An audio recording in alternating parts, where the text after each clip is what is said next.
जिस जगह पर मैं रहती थी वहाँ कोई भी मर्द नहीं रहता था और ना ही मेरा किसी से कोई संबंध था। फिर भी एक दिन मुझे पता चला कि मैं पेट से हूँ और मेरे पैरों के नीचे से जमीन निकल गई। यहाँ तक कि मैंने उस बच्चे को जन्म देने के बारे में भी सोचा, लेकिन मैं समझ नहीं पा रही थी कि ये कैसे हुआ। फिर एक दिन किसी ने मेरा अपहरण कर लिया और मुझसे कहा कि तुम तो। मेरा नाम नेहा है। मैं अपने नाम जैसे ही मासूम ही थी और मुझे अपने इस मासूमियत की बहुत बड़ी सज़ा मिली जब मेरी ज़िंदगी को दर्दनाक बना दिया गया और मुझे पता भी नहीं चला। मैं शायद ऐसी बेवकूफ़ इंसान हूँ जिस पर दिन रात जुल्म होता रहा, लेकिन उसे ये एहसास भी नहीं हुआ कि उस पर जुल्म हो रहा है। आप सब सोच रहे होंगे भला ऐसा कैसे हो सकता है, लेकिन मेरे साथ ऐसा ही हुआ। जब मैं 13 साल की थी तभी मेरी माँ को एक अजीब बीमारी ने घेर लिया, जिसके चलते अचानक उनके आधे शरीर ने हरकत करना बंद कर दिया। वो रातों रात बिस्तर पर पड़ गई। ऐसे हालात में हमारी मदद करने के लिए मेरे माँ की चचेरी बहन संजना मदद करने के लिए तैयार हो गई। अब वो ही मेरे माँ का ख्याल रखने लगी और घर को भी संभालने लगी। मेरे पिताजी शहर के अमीर लोगों में से एक थे, लेकिन वो अपना पैसा खर्च करने के बाद भी मेरी माँ का इलाज नहीं कर पाए। 2 साल बाद बीमारी के कारण मेरी माँ इस दुनिया से चली गई। पिताजी बहुत दुखी रहने लगे। अब संजना का हमारे घर में रहना थोड़ा लज्जास्पद था, इसलिए मेरे पिताजी ने दुनिया का मुंह बंद करने के लिए संजना से शादी कर ली। संजना की पहले भी शादी हो चुकी थी, लेकिन उसके ससुराल वालों ने उस पर बुरे चरित्र का आरोप लगाकर घर से निकाल दिया था और इस तरह उसे आश्रय भी मिल गया था। वो एक अच्छी औरत थी। 2 साल तक उसने मेरी माँ का बहुत ख्याल रखा था और मेरे सारे काम वो ही किया करती थी, लेकिन अब मैं बड़ी हो गई थी, इसलिए मैं अब अपना काम खुद किया करती थी। मेरी माँ ने गुजरने से पहले मेरे पिताजी से कहा था वो मेरा बहुत ज़्यादा ख्याल रखें। वैसे तो मेरे पिताजी हमेशा मुझसे बहुत प्यार किया करते थे, लेकिन मेरी माँ के जाने के बाद तो जैसे उनकी जान मुझ में ही अटक गई थी। वो संजना को बार बार यही कहते रहते कि इसका बहुत ख्याल रखो। दिन में कई बार मेरे पिताजी उससे पूछते कि क्या मैं समय पर खाना खाती हूँ या फिर ड्राइवर मुझे समय पर कॉलेज से घर लाता है कि नहीं। एक दिन मेरे पिताजी को एक काम के सिलसिले में कुछ दिनों के लिए दूसरे शहर जाना था, लेकिन वो बहुत चिंतित थे। लेकिन उनको संजना पर भी भरोसा था, क्योंकि उसने हमारे मुश्किल समय में बखूबी साथ निभाया था, वरना हमें हमारे अपने रिश्तेदारों ने भी छोड़ दिया था। मेरे पिताजी ने उसे सिर्फ इतना कहा कि मेरी बेटी ही मेरा सब कुछ है। ये सब जो मैं कमा रहा हूँ वो सब मेरी बेटी का है। बस मैं अब और काम नहीं करना चाहता हूँ। मैं ये आखिरी काम करने जा रहा हूँ। इस काम से मुझे इतनी संपत्ति मिल जाएगी कि मैं बाकी की जिंदगी बैठकर खा सकता हूँ। फिर मैं अपनी सारी दौलत अपने बेटी के नाम कर दूंगा और उसकी शादी करवा दूंगा। मेरा दामाद मेरे साथ घर जमाई बनकर रहेगा। बस मैं अपनी आखिरी जिंदगी सिर्फ अपनी पत्नी की याद में बिताना चाहता हूँ। मैंने तुम्हें आश्रय दिया है और ये तुम्हारा भी घर है। तुम्हें किसी चीज की कोई कमी नहीं होगी। घर में आराम और सुकून से रहो, और अगर तुम इस रिश्ते से मुक्त होना चाहती हो तो भी मुझे कोई परेशानी नहीं होगी, क्योंकि मैं तुम्हें दौलत और आराम की जिंदगी तो दे सकता हूँ, लेकिन मेरे दिल में अब भी मेरी पहली बीबी ही मौजूद है। संजना ने मेरे पिताजी से कहा, आप कैसी बातें कर रहे हैं? मैं तो भाग्यशाली हूँ कि आपने मुझे अपनी पत्नी बनाया है। मैं भी अपनी पूरी जिंदगी नेहा की माँ बनकर ही बिताना चाहती हूँ। मैंने उसके माँ से ये वादा किया था कि मैं हमेशा उसका ख्याल रखूंगी। वो मेरी चचेरी बहन थी, लेकिन वो एक बहन से भी बढ़कर थी। मैं उससे किया हुआ वादा पूरा करना चाहती हूँ और यही मेरी जिंदगी का मकसद है। इस बात पर मेरे पिताजी ने कहा कि मैंने जरूर कुछ अच्छे कर्म किए होंगे जो मुझे तुम्हारे जैसी ईमानदार औरत मिली है। अपनी बेटी को अमानत के तौर पर रखकर मैं 6 महीने के लिए देश से बाहर जा रहा हूँ। उसका बहुत ख्याल रखना। और मैंने उसके लिए एक रिश्ता भी देख कर रखा है। वो मेरे दोस्त का बेटा है। उसी के साथ अपने नेहा की शादी करनी है और मेरी सारी दौलत भी इन दोनों के नाम कर देनी है। अगर कोई दिल से समझे तो दामाद भी बेटा ही होता है। पिताजी दोपहर को विदेश चले गए। जब मेरे पिताजी मुझे संजना के पास छोड़कर गए, उस समय मैं 16 साल की थी। पिताजी ने कहा कि वो जल्द ही वापस आ जाएंगे, लेकिन जिस दिन पिताजी यहाँ से निकल गए, उसी दिन की रात संजना का रवैया थोड़ा बदल सा गया। उस रात उसने मेरे लिए खाना नहीं बनाया था। जब मैंने पूछा कि तुमने ऐसा क्यों किया, आज खाना क्यों नहीं बनाया, तो उसने कहा कि मेरी तबीयत ठीक नहीं है, फ्रिज में जो भी रखा है खा लेना। इतना तो मैं समझ सकती थी कि चलो अगर किसी की तबीयत खराब हो तो उसको कम से कम एक दिन का तो आराम दे देना चाहिए। जो भी पड़ा था मैंने खा लिया और सो गई। तभी रात को अचानक मुझे अपने घर में कुछ हलचल की आवाज़ें सुनाई दी। मेरी नींद बहुत कच्ची थी। मैं जाग गई और जब तक मैं नीचे आई तो देखा कि संजना मेन दरवाज़ा बंद कर रही थी। जब मैंने उसे देखा तो वो थोड़ा घबरा गई। मैंने उससे पूछा कि क्या कोई आया था। वो बोली नहीं, मैं दरवाज़ा बंद करना भूल गई थी, इसीलिए दरवाज़ा बंद करने आई थी। ये सब होने के बाद मैं वापस अपने कमरे में आ गई।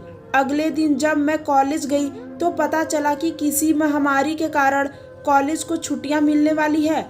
मैं खुश हो गई कि चलो अब कॉलेज नहीं जाना पड़ेगा, अब सारा दिन घर पर आराम करूंगी। वैसे भी मेरा घर ऐसा था कि कोई भी दिन भर आराम से रह सकता था। वहाँ दुनिया की सारी सुविधाएं मौजूद थी। घर आते समय मैंने एक बात देखी कि हमारे घर के बहुत पुराने और वफादार चौकीदार रामू चाचा आज गेट पर मौजूद नहीं थे। जब मैंने गेट पे मौजूद दूसरे चौकीदार से पूछा कि चाचा कहाँ हैं, तो उन्होंने बताया कि वो कुछ दिन की छुट्टी पर अपने गांव गए हैं। मैं हैरान हुई क्योंकि चाचा ने आज तक एक भी छुट्टी नहीं ली थी। अगर वो कभी अपने गांव जाते थे तो वो अगले दिन लौट आते थे। ऐसे कुछ दिनों की छुट्टी उन्होंने कभी नहीं ली। फिर आज अचानक कुछ दिनों की छुट्टी पर कैसे चले गए। लगता है कि कोई बहुत बड़ी बात थी। खैर मैं अपने घर वापस आ गई। रात को संजना ने मेरे पसंद का खाना बनाया और साथ ही उसने मुझसे माफ़ी भी मांगी कि कल उसने मेरे लिए खाना नहीं बनाया था। उसने कहा कि मेरे पिताजी के जाने के गम से वो थोड़ी परेशान थी, इसलिए उसका मूड बहुत खराब था। मैंने उससे पूछा, क्या तुम मेरे पिताजी से बहुत प्यार करती हो? मेरी माँ मेरे पिताजी से बहुत मोहब्बत किया करती थी। संजना ने कहा कि तुम्हारे पापा इतने अच्छे इंसान हैं कि किसी को भी उनसे मोहब्बत हो जाएगी। तो मैं भी उनसे प्यार करने लगी हूँ, लेकिन वो मेरी तरफ देखते तक नहीं है। मैंने संजना के हाथ पर हाथ रखकर कहा कि भले ही तुम मेरी सौतेली माँ हो, लेकिन मैंने तुम्हें कभी गैर नहीं समझा। जब पिताजी वापस आएंगे तो मैं उनसे बात करूंगी और कहूंगी वो तुम्हारे साथ भी वैसे ही रहे जैसे वो मेरी माँ के साथ रहते थे। तब वो पूछने लगी कि तुम्हारे पिताजी तुम्हारी माँ के साथ कैसे रहते थे। तब मैंने बताया कि वो मेरी माँ के लिए हर 2 दिन नए नए और महंगे तोहफे लाते थे। अक्सर रात में पार्टियों में जाते थे और अक्सर डिनर के लिए बाहर जाते थे। मेरी माँ हर दिन मेरे पिताजी के लिए सज धज कर रहती थी और वो उनकी तारीफ किया करते थे। मैं उन दोनों को एक साथ खुश देखकर बहुत खुश होती थी। मैं उससे बात कर रही थी और साथ साथ अपने पसंद का खाना खा रही थी। ये तो सच था कि वो बहुत अच्छा खाना बनाती थी, यहाँ तक कि मेरी माँ से भी बहुत अच्छा। उसके बाद मुझे कुछ याद नहीं कि मैं कब अपने कमरे में आई और कब मैं गहरी नींद में सो गई। सुबह मेरी आँख खुली तो मैं बिस्तर पर पड़ी थी। मुझे याद नहीं आ रहा था कि मैं अपने बिस्तर तक कैसे पहुंच गई थी। मैंने संजना से पूछा तो उसने कहा कि तुम खुद ही अपने बिस्तर पर चली गई थी, लेकिन हाँ तुम्हें नींद बहुत आ रही थी। इस उम्र में ऐसे ही नींद आती है, कुछ भी याद नहीं रहता है। इस उम्र में सच में ऐसी ही नींद आती है, लेकिन मेरी नींद तो बहुत कच्ची थी। लेकिन फिर भी मैंने इस पर ज्यादा ध्यान नहीं दिया। पर अब मेरे घर में कुछ अजीब घटनाएं मैंने देखी कि ड्राइंग रूम में खूब मौज मस्ती हो रही थी और खूब सारा खाना बन के जा रहा था। मैंने पूछा कौन है, तो नौकरानी ने बताया कि संजना मेम साहब के रिश्तेदार आए हैं। संजना के रिश्तेदार तो मेरे भी रिश्तेदार लगते हैं, इसलिए मैं भी ड्राइंग रूम में चली गई और जब मैं वहां गई तो सामने का नज़ारा देखकर हैरान रह गई। वहां कोई मेहमान नहीं बल्कि दो आदमी बैठे थे जो शक्ल सूरत से कुछ खतरनाक से लग रहे थे। जैसे ही मैंने अंदर कदम रखा वो मुझे बड़े ध्यान से देखने लगे। संजना ने मेरा परिचय कराया और कहा कि ये मेरे पति की बेटी है। उनमें से एक आदमी ने कहा कि बहुत ही खूबसूरत है। उसका ये कहना मुझे कुछ अजीब सा लगा, इसलिए मैं वापस अपने कमरे में आ गई और बाद में उसने बताया कि वो उसके चचेरे भाई थे। अब मेरे साथ हर दिन एक अजीब हरकत होती थी।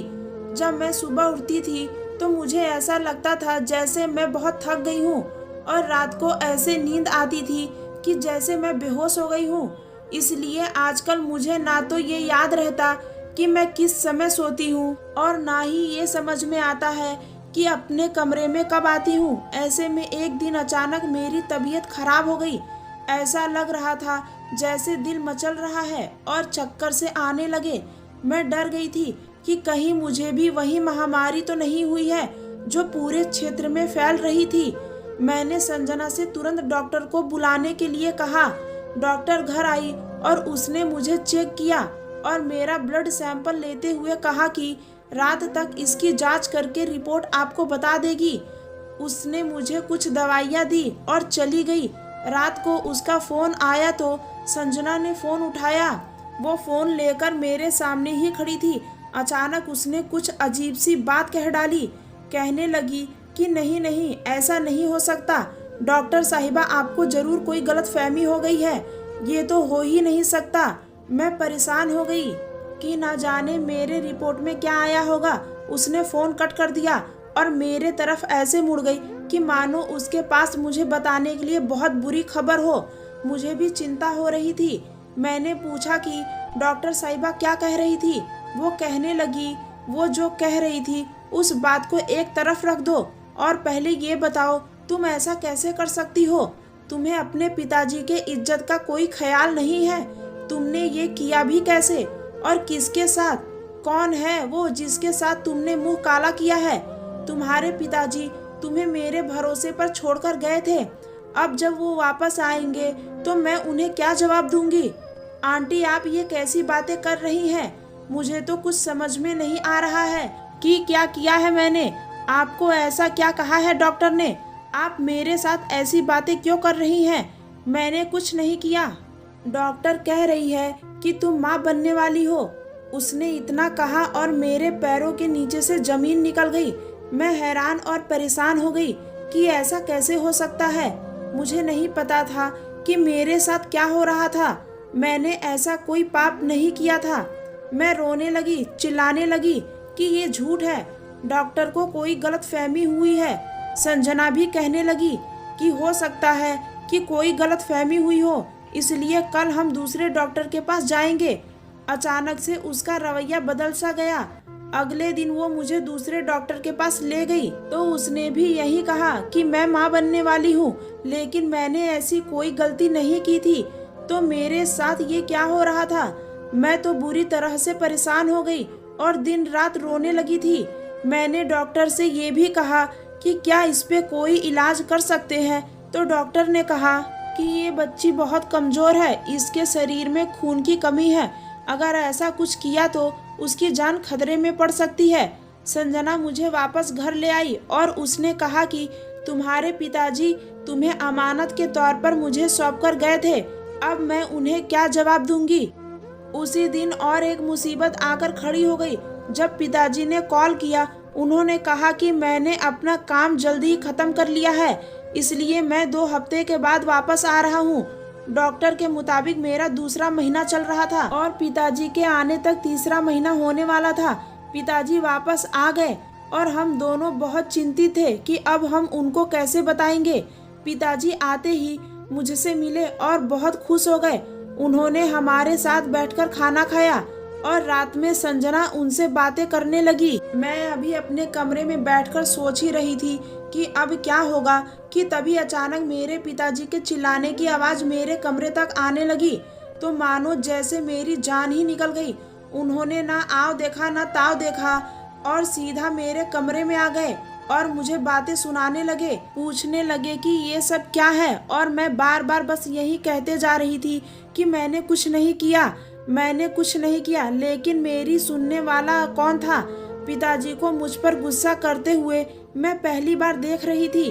वो ऐसा पहली बार कर रहे थे, यहाँ तक कि उन्होंने मुझे थप्पड़ भी मारा। मुझे तुम्हारी जिंदगी की कोई परवाह नहीं है, चाहे कुछ भी हो जाए, हम इस बच्चे से जान छुड़ाएंगे। जहाँ मैं कहूँगा वहीं तुम्हारी शादी होगी। मेरे पिताजी ने मेरी एक नहीं सुनी, उन्होंने मुझे सफाई देने का कोई मौका नहीं दिया। तुम देखने में कितनी मासूम दिखती हो, लेकिन असल में तुम्हारी हकीकत कितनी बुरी है। आज तो तुम्हारी माँ की आत्मा को भी दुख हो रहा होगा कि कैसी माँ की कैसी बेटी निकली है। जब मैंने ये सुना तो ऐसा लग रहा था जैसे मैं अंदर ही अंदर मर गई हूँ। अब मैं ये सोचने लगी कि मैं मर ही जाऊं तो अच्छा है। लेकिन पिताजी रुकने का नाम ही नहीं ले रहे थे। वो बोले, मैं इस लड़की के लिए क्या क्या सोच कर रखा था, अभी तो मैं इसको एक फूटी कौड़ी भी नहीं दूंगा। बस शादी करे और यहाँ से निकल जाए, मैं इसकी शक्ल भी नहीं देखना चाहता। संजना पिताजी को समझाने लगी कि आप शांत हो जाए, गुस्सा ना करे। दूसरे दिन हम लोग अस्पताल जा रहे थे कि रास्ते में हमारी गाड़ी खराब हो गई। मेरे पिताजी ने कहा कि उन्होंने डॉक्टर से अपॉइंटमेंट ले ली है और हमें उसी समय पर पहुंचना चाहिए। उन्होंने संजना से कहा कि तुम इसे रिक्शा में ले जाओ, तब तक मैं मैकेनिक को बुला के गाड़ी को गैरेज भिजवा के आता हूँ। मैं और संजना रिक्शा में बैठकर अस्पताल के लिए निकल गए। हम लोग अस्पताल पहुँच गए तो ना जाने संजना अचानक वहाँ से कहाँ गायब हो गई। शायद वो अंदर चली गई थी। मैं बाहर खड़ी होकर उसका इंतजार कर रही थी। तभी अचानक किसी ने मेरे कंधे पर हाथ रखा और रुमाल से मेरा मुंह बंद कर दिया और मैं बेहोश हो गई। जब मेरी आंख खुली तो मैं एक टूटे हुए कमरे में कुर्सी पर बैठी थी और मेरे हाथ बंधे हुए थे। मेरे सामने एक आदमी खड़ा था जिसकी उम्र करीब 26 साल होगी। वो फोन पर किसी से बात कर रहा था कि अगर आप अपने बेटी की सलामती चाहते हो, जहाँ कह रहा हूँ उस जगह पर 30 लाख रुपए लेकर आ जाओ। शायद वो मेरे पिताजी से ही बात कर रहा था। इस आदमी ने मेरा अपहरण कर लिया था। मैं शहर के एक अमीर व्यापारी की बेटी थी, इसलिए ये लोग जानते थे कि उन्हें मेरे बदले में बहुत कुछ मिल सकता है। वो मेरे पिताजी से बात करने के बाद मेरे सामने ही बैठ गया। वो बहुत खुश नजर आ रहा था, मानो वो समझ रहा था कि उसे बहुत सारे पैसे मिलने वाले हैं। मैंने उससे कहा कि प्लीज मुझे जाने दो। फिर उसने कहा कि मैं तुम्हें जाने दूंगा, बस तुम्हारा बाप पैसे लेकर यहाँ आ जाए, तब तक तुम अपना मुंह बंद रखो और चुपचाप यहाँ बैठी रहो। मुझे बहुत डर लग रहा था। वो कुछ लेने के लिए आगे बढ़ा तो मैं डर गई और डर के मारे कहने लगी, मेरे पास मत आना। तो उसने कुछ अजीब सी बात कही कि तुम तो ऐसे डर रही हो जैसे तुम बहुत मासूम हो।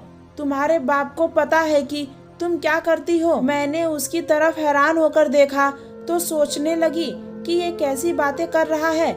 मैंने उससे पूछा वो कहना क्या चाहता है, मैं क्या करती थी, उसका क्या मतलब है। उसने कहा कि मेरा एक दोस्त तुम्हारे घर गया था, तुम्हारी माँ ने तुम्हारी कीमत लगाई थी। तुम्हारा बाप इतना अमीर है फिर भी तुम माँ बेटी ऐसा काम करती हो। ये सुनते ही मेरे पैरों के नीचे से जमीन खिसक गई, क्योंकि मैं जानती थी कि मैं ऐसा कोई काम नहीं करती थी।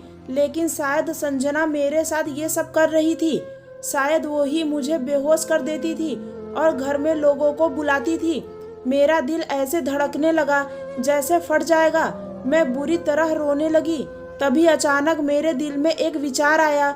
मैंने उस आदमी से कहा कि तुम्हें तुम्हारे पैसे मिल जाएंगे, बल्कि मैं वादा करती हूँ कि जब मैं अपने घर वापस चली जाऊंगी तो तुम्हें और भी पैसे दे दूंगी, बशर्ते तुम मुझे उस आदमी से मिलवाओ जिसने तुम्हें ये सब बात बताई है। उसने कहा कि वो आदमी मेरा साथी है, मैं उसे बुला लेता हूँ, वो अभी यहाँ आ जाएगा। जब वो आदमी आया तो मुझे देखकर हैरान हो गया और बोला कि ये तो वही लड़की है। मैंने उससे पूछा तुम्हारा ये दोस्त क्या कह रहा है। फिर उसने सारी बात विस्तार से बताई। उसने कहा कि मुझे तुम्हारी माँ ने तुम्हारे घर बुलाया था। वो तुम्हारे बाप के सामने तुम्हें बुरा चरित्र वाली साबित करना चाहती थी ताकि वो अपनी सारी दौलत तुम्हारे नाम ना करे। ये सुनकर मैं हैरान हो गई। मैं सोच भी नहीं सकती थी कि संजना ऐसा घटिया खेल खेल सकती थी। मैंने उन दोनों से कहा कि वैसे तो तुम दोनों ने मेरा अपहरण किया है और तुम अच्छे लोग नहीं हो, लेकिन अगर तुम मेरे पिताजी को ये पूरी बात बता दोगे तो मैं तुम्हें 30 लाख नहीं बल्कि 50 लाख रुपए अपने पिताजी से लेकर दूंगी। वो हंसने लगे और कहने लगे कि अब तुम हमारे साथ सौदा करोगी। मैंने उनको कहा कि मैं एक व्यापारी बाप की बेटी हूँ, मैं गलत सौदा नहीं करती। आज अचानक से मुझे अकल आ गई थी, जिस पर मैंने भरोसा किया उसने मेरी पूरी जिंदगी बर्बाद कर दी। अगर मुझे अभी भी अकल ना आती तो कब अकल आती। उन लोगों ने वैसा ही किया जैसा मैंने कहा था। उन्होंने 50 लाख के लालच में आकर मुझे मेरे पिताजी के हवाले कर दिया। अगले दिन मैंने उनको अपने घर बुला लिया और अपने पिताजी से कहा कि कुछ लोग आपसे मिलने के लिए आए हैं। मैंने अपने पिताजी को ये नहीं बताया कि इन लोगों ने ही मेरा अपहरण किया था। वे दोनों घर आए तो उनको देखते ही मेरी माँ की हालत ऐसी हो गई थी कि मानो जिंदा लाश बन गई हो। उन दोनों ने मेरे पिताजी को सब कुछ बता दिया। ये सब सुनकर मेरे पिताजी हैरान और परेशान हो गए और संजना की तरफ बढ़े और बोले, मैं अपनी बेटी को अमानत के तौर पे तुम्हें सौंप दिया था, लेकिन तुमने मेरी बेटी की इज्जत के साथ इतना गंदा खेल खेला। मैं तुम्हें जान से मार डालूंगा। पिताजी की ये बात सुनते ही संजना बौखला गई और जवाब में बोली, हाँ तो तू क्या चाहता था कि तुम अपनी सारी दौलत अपनी बेटी के नाम कर देता। मैंने 2 साल तक तुम्हारी बीवी की दासी की तरह सेवा इसलिए नहीं की थी कि एक दिन तुम अपनी सारी दौलत अपनी बेटी के नाम करके चला जाए। उसने जो किया था उसके लिए वो जरा भी शर्मिंदा नहीं थी। इसके पहले कि मेरे पिताजी वाकई उसे जान से मार देते, मैंने अपने पिताजी का हाथ पकड़ लिया और कहा, आप इसे मारकर क्यों अपराधी बनना चाहते हो?